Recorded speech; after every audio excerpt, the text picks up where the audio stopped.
Hi, my loves. Welcome back to the Starscartel channel. If you don't know, I am Star. So today I am here with a dream, okay? So in this dream, which I am basically just going off of my dreams at random, okay? This is random. Even though that's usual, I don't even know why I'm making an announcement about that. But anyway, in this dream, I was in a position as if I was watching a video, okay? And in this video, there was a man that was basically driving across the grass in a small town. And he was just like, it's like he was he was doing it like at a ridiculous like speeds, and it was just like he was doing it deliberately driving on the grass. It wasn't a situation where there was no road. It wasn't a situation where there was no paved road. It wasn't a situation where there was something on the road. Once again, I could tell this was a small town.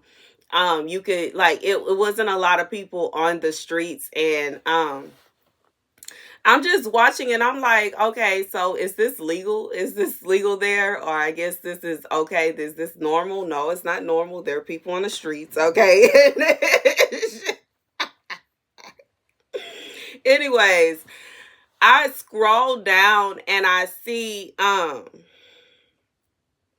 that he was doing it in a memory of someone, and the name was like, I have no idea if this is an actual person, and I know that there's someone probably with this name somewhere in this world, but and you know, this may be a warning to someone. This may be just to let you know, FYI, okay? The name was Gregory Lockhart Hines. Gregory Hines Lockhart, something like that. And it doesn't mean that it's going to be like that exact name. It could be one of, and then I heard the song Photograph by Ed Sheeran, which goes, loving can hurt sometimes, but it's the only thing that I know. And when it gets hard, you know it can get hard sometimes. It's the only thing that makes us feel alive. We keep this love in a photograph. We make these memories for ourselves where our eyes are never closing, hearts are never broken, and time's forever frozen still. So you can keep me inside the pocket of your ripped jeans, holding me closer till our eyes meet. You won't ever be alone. Wait for me to come home, okay? Loving can heal. Loving can mend your soul. And it's the only thing that I know. I swear it will get easier. Remember that with every piece of you. And it's the only thing we take with us when we die. We keep this love in a photograph. We make these memories for ourselves, where our eyes are never closing, hearts were never broken, and time's forever frozen still. So you can keep me inside the pocket of your ripped jeans, holding me closely till our eyes meet. We won't ever be alone. And if you hurt me, well, it's okay, baby. Only words bleed. Inside these pages, you just hold me, and I won't ever let you go. Wait for me to come home. Okay, so let me get the scripture. The scripture comes from Ezekiel 45:9. This is what the sovereign Lord says. You have gone far enough, princes of Israel. Give up your violence and oppression and do what is just and right. Stop dispossessing my people, declares the sovereign Lord. You are to use accurate scales, an accurate ephah, and an accurate bath. The ephah and the bath are to be the same size in a bath containing a tenth of a homer, and the ephah a tenth of a homer. The homer is to be the standard measure for both. The shekel is to consist of 20 gerahs. 20 shekels plus 25 shekels plus 15 shekels equal 1 mina. Okay, this is the special gift you are to offer: a sixth of an ephah from each homer of wheat, and a sixth of an ephah from each homer of barley. The prescribed portion of olive oil measured by the bath is a tenth of the bath from each core Also, 1 sheep is to be taken from every flock, and 200 from the well-watered pastures of Israel. These will be used for the grain offerings, burnt offerings, and fellowship offerings to make atonement for the people, declares the sovereign Lord. All the people of the land will be required to give this special offer to the prince of Israel. It will be the duty of the prince to provide the burnt offerings, grain offerings, and drink offerings at the festivals, the new moons, and the Sabbaths. At all the appointed festivals of Israel, he will provide the sin offerings, grain offerings, burnt offerings, and fellowship offerings to make atonement for the Israelites. So here's the message. While this scripture is about offering, I just feel like God is saying this from a place of, baby, this is coming from somebody I don't get along with just about none of my family, baby. I can't say. But anywho, I just feel like this is for somebody. God is saying that you will never know when you are going to lose someone. And when you lose them, it's like you are not going to sit around and think about what they did to make you upset. You're not going to sit around and think about how they did invite you to their wedding. You're not going to think about how they did invite you to their parties. You're not going to think about how they deliberately said something mean to you. You're not going to think about how they found it enticing or they found it humorous to make fun of you. You're not going to think about how they decided that instead of talking about the good things that you do, they wanted to talk about the bad things that you do. You're not going to think about the fact that they give you bad vibes every time you around them. You're not going to think about the fact that you always catch them cutting their eyes at you, and you always catch them rolling their eyes at you. It will get to a point to where you are not even thinking about the bad times. You will only think about the good times. And that's the truth. Like, that's the truth. And it's even like, and I just feel like God is saying that the saddest thing is, instead of people thinking about life in this way, instead of them thinking, well, how about I give this person their flowers while they're around me, while I'm able to cherish them, while I'm able to be around them, while I'm able to love them, maybe I should actually give them that love. Like, I just feel like this is on a sense of, there are some people that they are so heartbroken at funerals, and it's not just simply because they are sad about what happened to the person, and it's not always simply because they were just so close to the person, but some people mourn for the relationship that they could have had, but they put forth no effort.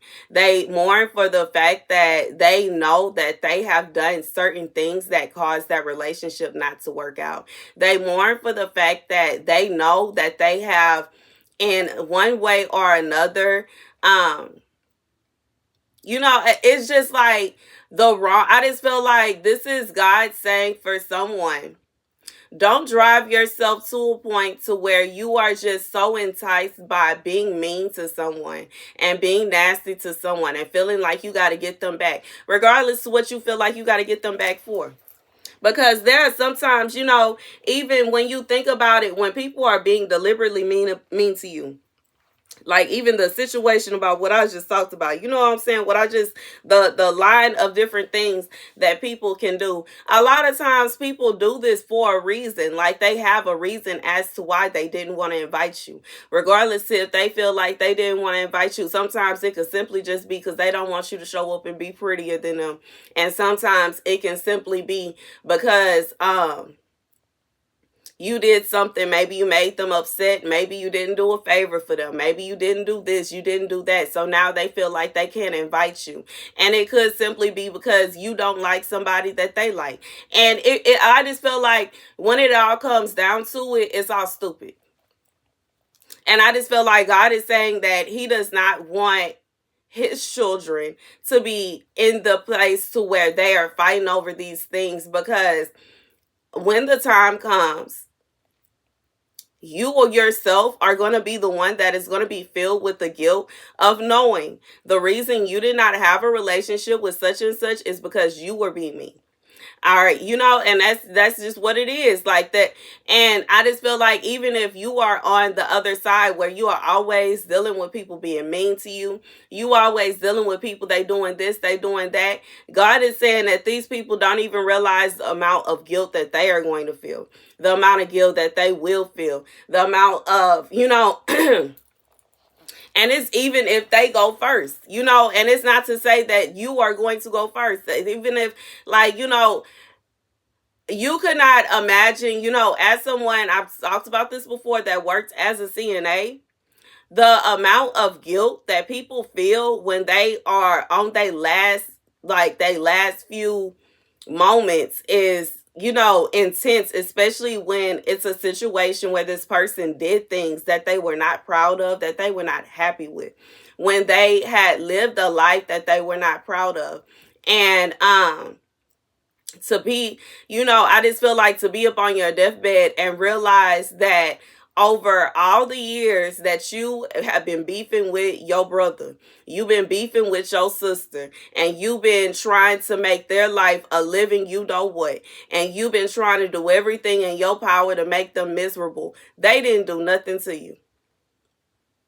The guilt that this person is going to feel is going to be overpowering when they realize that the only reason they didn't want their cousin around is because they felt as though they always stole the show.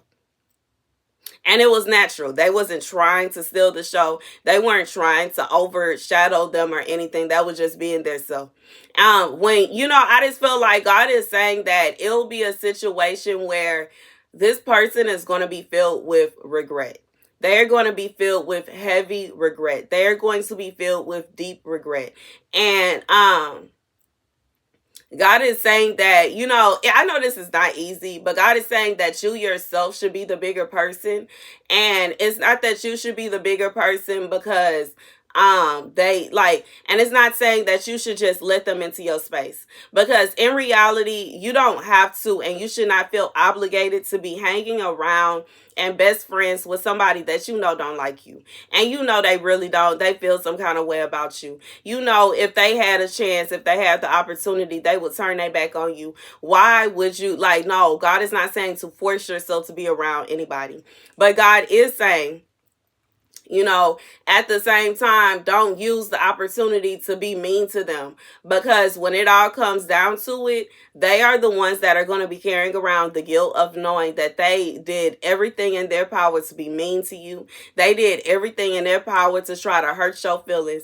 They did everything in their power to do you wrong, to stab you in the back, and they were completely deserving of you to treat them like they was nothing. They were deserving. Some of them was deserving to get just slapped in the face.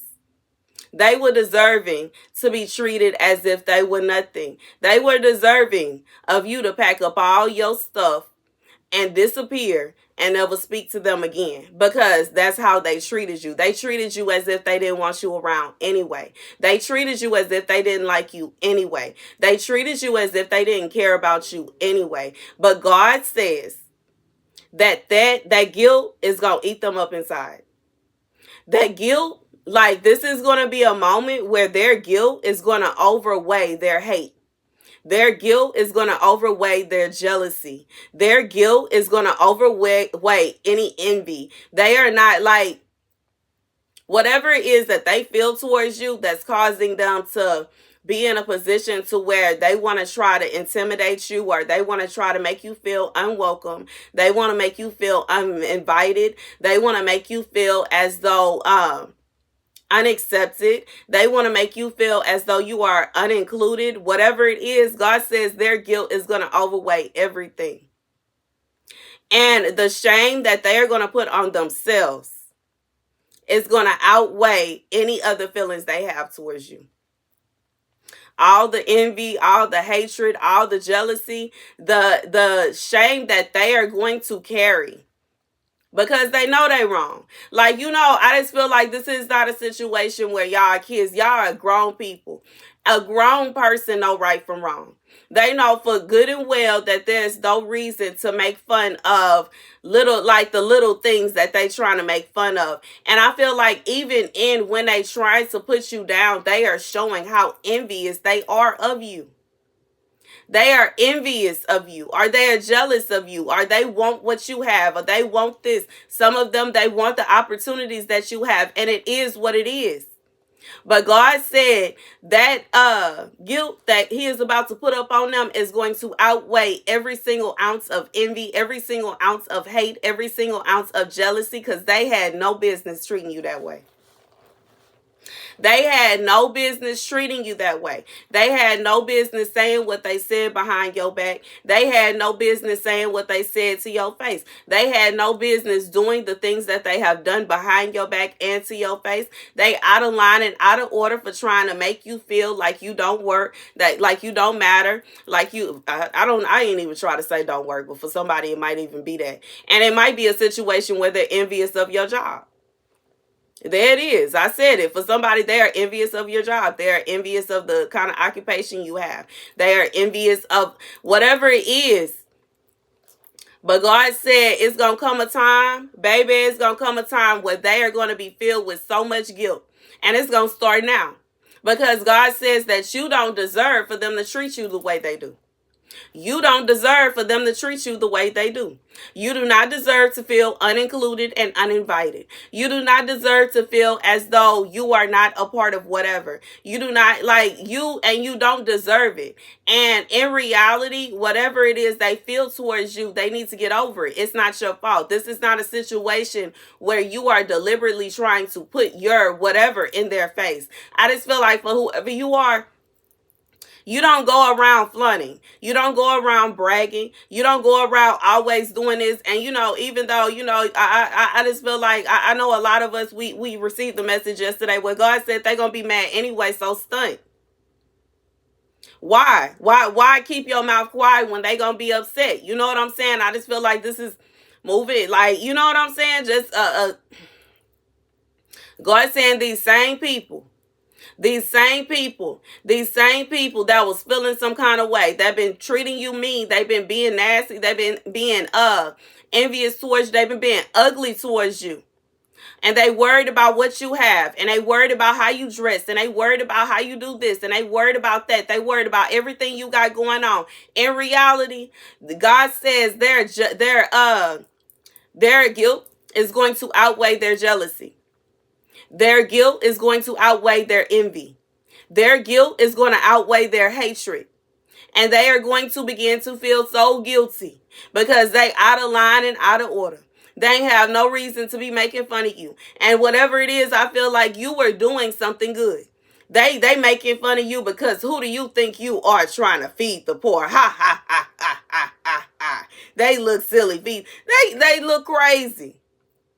Who do you think you are to buy yourself some clothes? Ha, ha, ha, ha, ha. Oh, you don't have no purses? Well, who do you think you are to go and buy yourself? They look crazy. This is a situation, this part, they don't even make sense. Their jealousy and envy has gotten to a point to where they didn't hit the wall. They don't even, they're not even thinking logically. They're not even thinking correctly. Like, it's a kind of situation, like, I just feel like they are going to be filled, overpowered with guilt for how they treated you.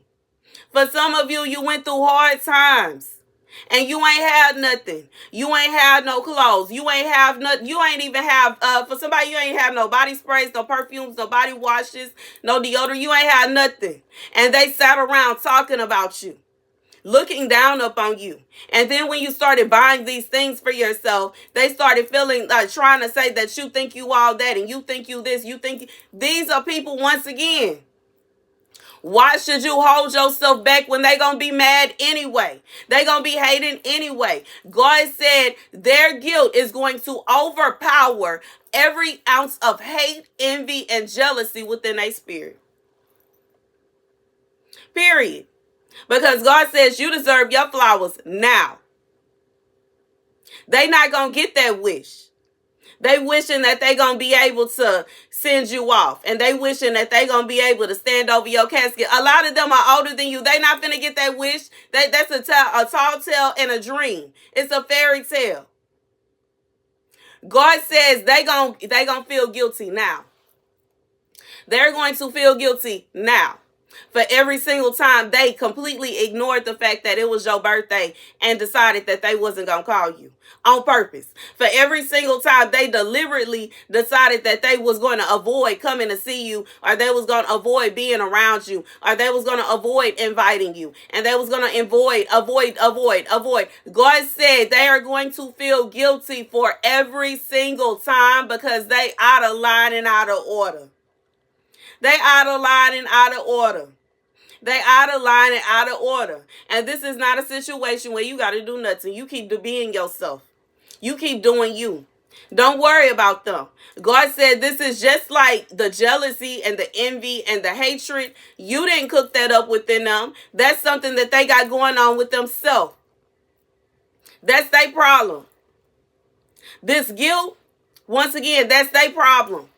They're going to look at themselves, and they're going to look at you, and they're going to realize that they are going back and forth with themselves.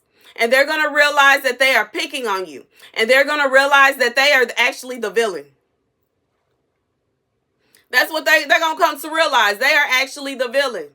And their guilt is going to outweigh their envy. And their guilt is going to outweigh their jealousy. And their guilt is going to outweigh their hatred to a point that they like, just like the jealousy has caused them to hit a wall, baby, that wall right there is the wall of guilt. That wall right there is the wall of shame. God says shame on you to them. And because he says shame on you to them, he not playing. They finna feel so guilty that they not gonna know what to do. They're not going to know what to do. They're not going to know how to act. But they deserve it because you don't deserve to be treated this way. And in reality, like I said, this is somebody, while they are feeling all these nasty intentions towards you, this is somebody that may actually sit around looking at old pictures of you, wishing that you would go back to being who you used to be. It's over. You're not going back there. You are not a child anymore. You're not a kid anymore. And the excuses they had for excluding you back then they don't align with what's going on now. Period. God said, in reality, the guilt that they about to feel is going to hit them, and it's going to hit them hard.